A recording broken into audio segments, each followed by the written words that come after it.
У России все-таки получилось дать ответочку за наглую выходку СБУ и операцию «Паутина».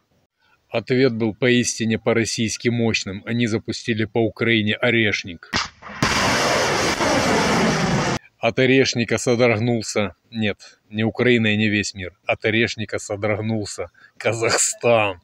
По техническим причинам орешник раскрылся, и все его боевые части посыпались на территорию Казахстана. Казахстанцы имели уникальную возможность лицезреть, как орешник раскрылся в воздухе и как его горящие обломки падали на их дома.